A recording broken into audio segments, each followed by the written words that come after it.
My name's Jason. I'm 23. I just finished my junior year at college and moved back home for the summer. Mostly because I couldn't afford rent in the city and partly because I thought a quiet few months would help me reset. My parents were traveling through Europe for work.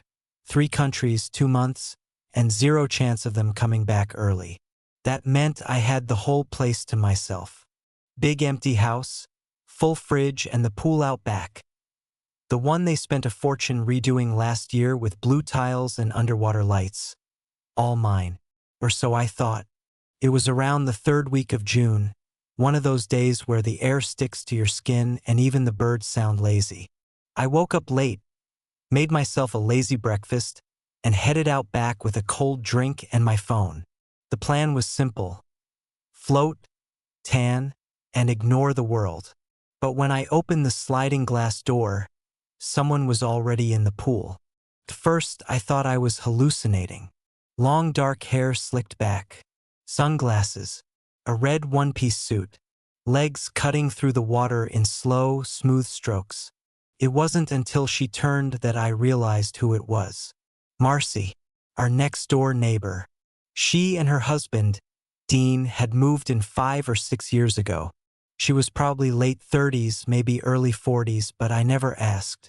I remembered her mostly from polite waves and the occasional driveway conversation. She was always nice, reserved, well put together. Sometimes I'd catch glimpses of her gardening in the mornings, or walking out to get the mail in a robe that was always a little too short to not notice.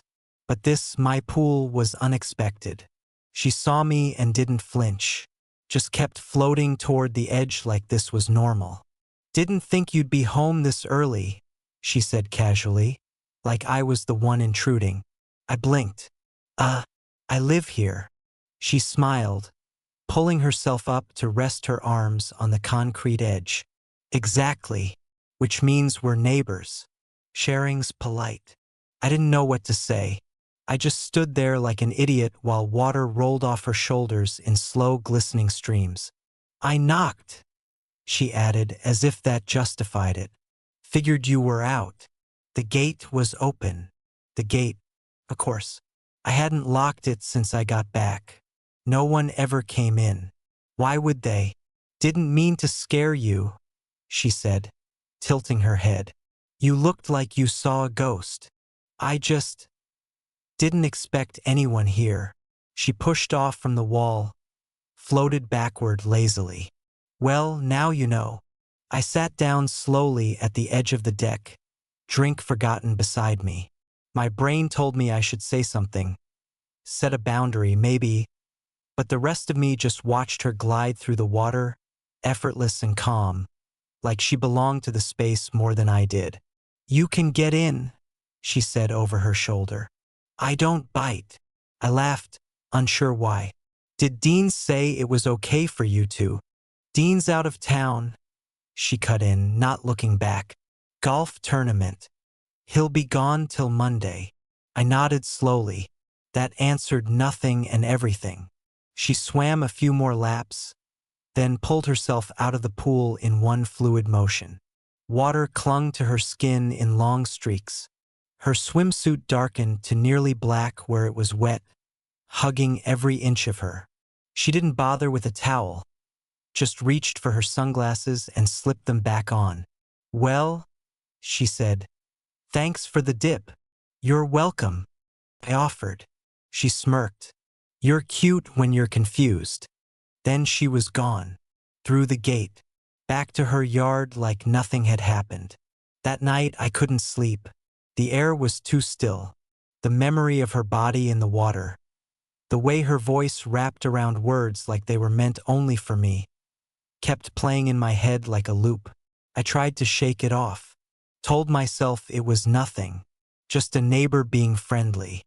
But the next day, when the sun started to dip and the backyard turned gold, I found myself drifting toward the pool again. Not to swim, just to sit. I slid into the water quietly, letting the heat of the day wash off me, floating on my back, eyes closed. I didn't hear the gate open. I didn't hear her footsteps on the deck. All I heard was the splash, And then her voice. Now you're stuck with me. I shot upright, coughing as a wave hit my face. She was already floating beside me, her lips curved into a smile that wasn't playful. Not exactly. Did I scare you? She asked, brushing water from her face. What are you doing? Swimming, she said simply. With you. She drifted closer. Unless you'd rather be alone. I didn't answer, and she didn't leave. The water felt warmer than it had earlier. Or maybe that was just my nerves. Marcy floated beside me like it was the most casual thing in the world. The sky was getting darker by the minute, the pool lights casting pale blue patterns beneath us. I could hear crickets starting up beyond the fence. She was close. Not too close, not touching me, but close enough that her presence pulled at my attention like gravity. You're quiet, she said softly, tilting her head. Don't act so nervous, Jason. I'm not nervous, I said too quickly. She laughed low, amused. Liar. I tried to focus on the night sky. The moon was just a sliver. The stars were fading behind the last hint of dusk. I didn't think you'd come back, I said. You didn't tell me not to. I didn't think I had to. She floated onto her back, arms stretched out, eyes closed. Most people lock the gate when they want to be alone. There was no malice in her tone, just a truth, simple and sharp. I didn't mean, I started, but she cut me off gently. Relax, Jason. It's just water, just neighbors, just a summer evening. But it wasn't. Not really. The air between us felt heavy, charged. I couldn't tell if it was in my head or if she felt it too. And I didn't know what scared me more. She flipped back upright and swam a slow lap. I stayed near the edge, unsure whether to leave or follow. Dean never liked swimming, she said suddenly, voice echoing slightly off the water. Built the pool for me. Said it'd keep me happy while he traveled. She stopped, turned toward me. But it's no fun swimming alone. I didn't answer. Couldn't. She moved closer, the water barely rippling around her. You don't have to be afraid of me. I'm not. Her eyes held mine. You sure about that? There was something in her gaze. Not predatory, not seductive exactly, but deep, knowing, like she could see more than I wanted her to, more than I could hide. I looked away. Do you like having me here? She asked, almost a whisper. I didn't move. I don't mind it. That's not what I asked. I swallowed. I don't want you to stop, I said finally. A smile touched her lips, slow and unreadable. Good, she said, because I wasn't planning to. We stayed there in silence for a while, just drifting. Her fingers occasionally grazed the surface, sending lazy circles across the water. I watched the way the light caught her collarbones, the wet curve of her neck. Everything about her felt unhurried, like she was exactly where she wanted to be. People don't talk like this anymore, she said suddenly. Like what? Without their phones, without performing, just saying what they mean. You always say what you mean? She turned, floating onto her back again, arms wide like wings. I do now. There was something sad in her voice, just for a second. Caught it but didn't press. The sound of a distant car broke the moment. Headlights flickered through the trees. Probably someone turning around on the cul-de-sac. She looked toward it, then back at me. You know, she said, drifting a little closer. I used to watch you come home from school, back when you still wore your backpack slung over one shoulder, trying to act cool. My ears burned. Seriously? She nodded. You were cute then. You're something else now. I didn't know what to say. She moved past me toward the pool steps, slow and fluid. I thought she was leaving, but halfway up the steps, she paused, turned. You ever think about me? She asked over her shoulder. water trailing down her spine. I froze. She waited, didn't rush. Sometimes, I admitted. She smiled without looking back. Then we're even. And then she was gone. The gate creaked, then clicked shut behind her. I didn't sleep much that night.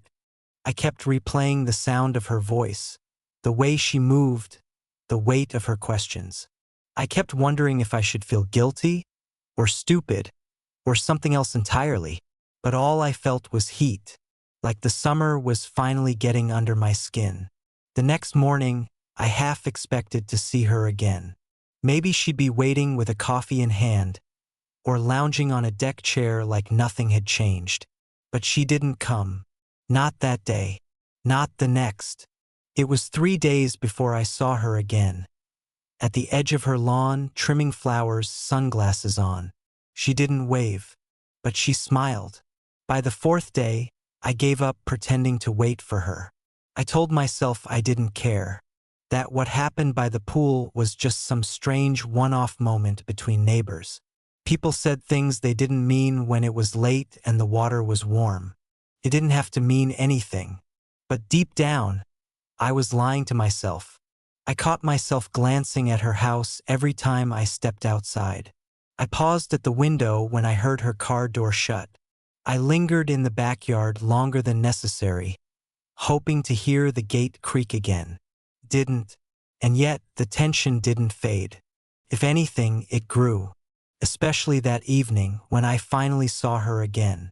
She was standing in her backyard, watering a row of low ferns along the fence. She wore a pale linen dress, no makeup, hair pulled up in a lazy twist. I nearly turned back into the house, but she spotted me first. "Evening, Jason." Her voice floated over the hedge like a challenge. "Hey," I said, awkward. "How's the garden?" She smirked faintly. "Thirsty.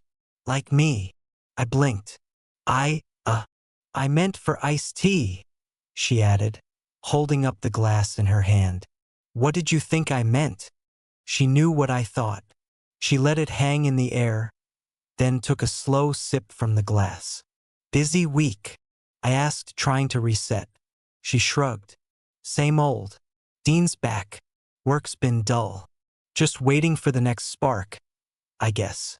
She tilted her head at me, her sunglasses reflecting the light from my kitchen window.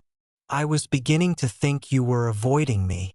"I wasn't," I said quickly. "Just didn't want to make things weird." She walked closer to the fence. "Too late for that, don't you think?"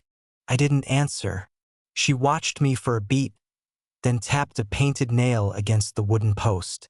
"Come over," she said. My breath caught. "What? Now?" "Dean's at a work dinner. I made too much pasta, and I could use the company." I hesitated at her door for a full 5 seconds before knocking. She opened it like she was expecting me. Not surprised, not rushed, just perfectly timed. The smell hit me first. Garlic, tomato, warm herbs. The house was dim, golden light bleeding from the kitchen into the hallway. Somewhere inside, soft jazz played on low volume. Marcy wore a loose off-shoulder sweater and shorts that looked like they used to be part of a longer set. She was barefoot, calm. "Come in," she said. Dinner was already plated, 2 bowls of pasta, 1 bottle of wine, candles lit. Felt too intimate to be casual. Too casual to be formal. She sat across from me, legs tucked under her, wine glass balanced between her fingers like she'd done this scene 1,000 times. "So," she said, "still think I made things weird?" I smiled faintly. "I think I made them weirder." "You didn't," she said. "You just didn't know how to respond." "To what?" "To being seen." That landed harder than I expected. "I see you, Jason," she added, "even when you think I don't." I looked down at my plate.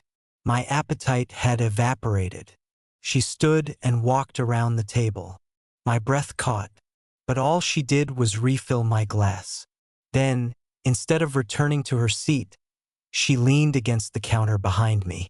I was a mess at your age, she said. Confused, curious, always wondering what it meant to want things I wasn't supposed to. I turned to look at her. She met my gaze. I get it. I wanted to ask what exactly she got, what line we were towing, and who would be the first to cross it, but I couldn't, because deep down I already knew. She reached past me to grab something, and her hand brushed mine. It was deliberate. It wasn't innocent. And I didn't pull away. Later, we sat on the couch. The wine was half gone, the pasta mostly untouched. The movie played in the background, something old, black and white. Neither of us was watching. She had curled her legs beneath her, and her sweater slipped slightly down one shoulder. Do you think I'm reckless? She asked. I glanced at her. No. Do you think I'm playing with you? I swallowed. No. She nodded slowly, like she was confirming something to herself. You're not like most boys your age, she said. You listen. I felt her eyes on me. And you wait. You don't push. I didn't know what to say. She leaned in slightly. Don't wait forever, though. The air thickened between us. I didn't move. Neither did she. Then her phone buzzed on the table. She didn't look at it, but the moment shattered like glass. I should get that, she said, standing too quickly. I stood too. I should go. She nodded. Another time. At the door, just before I left. She paused. Her voice was softer. You didn't imagine any of it. And then the door closed. The next few days passed in a haze. I didn't see her. Not in the backyard. Not at the mailbox. Not even the glint of her sunglasses behind her kitchen window. It was like she'd pulled a curtain between our two houses. And for the first time since the pool, I actually started to believe I'd imagined it all. But then Friday came, and everything changed. I was sitting in the backyard again. Same chair, same spot, trying to read a book I wasn't processing, drinking iced coffee I didn't want. The air was thick and unmoving, the sun high and heavy, and then I heard it, the gate creaked. I looked up. Marcy stood there, towel over one shoulder, dark sunglasses, swimsuit under a sheer white shirt, her expression unreadable. You're in my spot, she said without smiling. I stood quickly. Sorry, I didn't think. I'm kidding, she said, walking past me to the pool steps. Relax, Jason. But I didn't relax. Not when she slid into the water. Not when she leaned back against the tile ledge with her eyes closed. Not when she said, You look like someone who has a lot on his mind. I thought you were avoiding me, I said. I was. Why? She opened her eyes, slowly. Because I liked it too much. The silence that followed wasn't quiet, it was loud. My heartbeat, the buzz of a nearby wasp, the sound of her breath echoing off the water. I'm not good at pretending, she said. I moved closer to the edge of the pool, crouching, watching the light shift on the water's surface. You don't have to pretend. Don't say that, she said sharply. Then, quieter, you don't know what that means. She swam to the shallow end, her movements slower, more deliberate. She leaned against the far wall, hair slicked back, sunlight catching every droplet on her skin. I think about it too much, she said. What I'd do if things were different. If I were younger. If you were older. If... She didn't finish the sentence. I stepped into the pool without a word. The water swallowed the heat from my skin. She didn't look surprised, just tired. And something else, something fragile. I don't want you to get hurt, she said. I don't want to be the thing you regret. You won't be. She shook her head. You don't know that. We drifted toward each other. Not touching, not speaking. Just the slow current of honesty pulling us closer. Then I heard it. A voice. From the other side of the fence. Marcy. Dean. Her husband. He was home. Too early. Too close. Her eyes locked on mine. Wide now, breath caught. Jason, go. Now. I froze. Jason, she repeated, this time lower, closer. Through the back. Go. I climbed out of the pool as silently as I could, grabbed my shirt from the chair, didn't even put it on. I sprinted barefoot through the hedge gap, heart hammering in my chest. I didn't stop until I was inside my house with the door locked and the blinds pulled. I didn't sleep that night. I kept thinking about her face, the way it changed when she heard his voice, the urgency, the fear, and something else underneath it all, guilt. The next day I stayed inside, and the day after that, no texts, no gate, no sign of her, until the third night. There was a knock at my door. I opened it to find her standing there, hoodie pulled up over her damp hair, eyes darker than usual. She didn't wait for me to speak. This can't happen again, she said. I nodded slowly. Okay. Her voice cracked. I mean it. I know. She took a shaky breath. Because if it does, I won't stop it. She turned to go, but I grabbed the doorframe. Why did you come tonight? She looked over her shoulder. Because I'm tired of pretending I don't want to. Then she was gone. For the next week, we said nothing. She'd wave politely across the yard. I'd nod. That was it. But everything had changed. Because I didn't imagine the way her fingers brushed mine, or the sound of her voice when she said she wanted to stop, but couldn't, or the way I felt like I'd been caught in something I didn't want to escape. A week passed, then another. She didn't come back to my door. I didn't text, but every afternoon, I watched the light hit the surface of the pool and wondered what would have happened if I hadn't run that day. If Dean hadn't come home early, if I'd stayed in the water with her. That moment never left me. It lived in the corners of the house, in the scent of chlorine, in the silence between 5 and 7 p.m., when her car was gone, when I knew she was alone again. Then one Friday it happened. I was outside back at the pool. Sunset had turned the sky a deep orange. I wasn't swimming, just sitting on the edge, legs dangling, phone untouched beside me. And then I heard the splash. I turned, startled. She was already in the water. No towel, no warning, no smile, just Marcy. Eyes on me, hair floating around her like ink in water. What are you doing? I asked, my voice too soft. Something I should have done a long time ago. She swam toward me, each movement slow, deliberate. You said it couldn't happen again. I lied.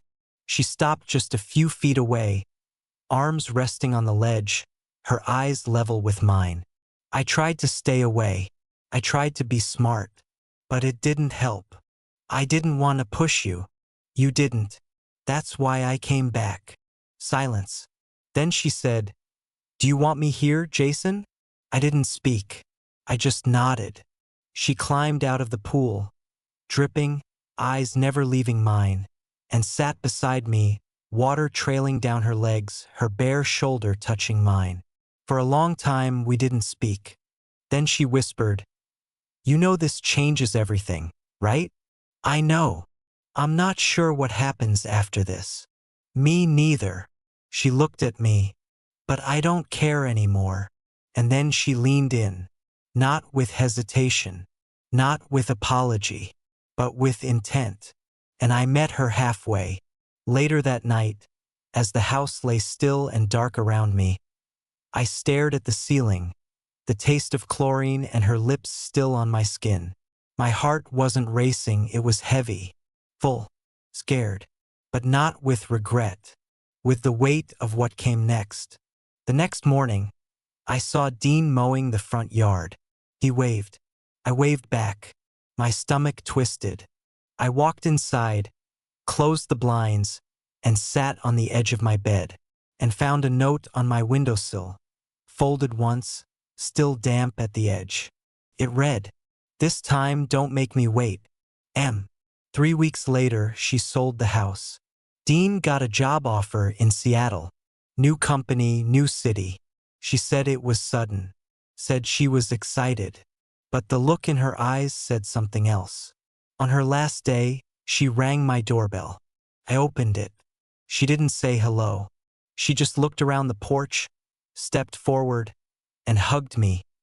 Long, quiet, her breath against my neck. Then she said, "You'll think of me every summer, won't you?" "I already do." She smiled, stepped back, and walked away. No wave, no goodbye, just bare feet on warm concrete, and the echo of water still clinging to her skin.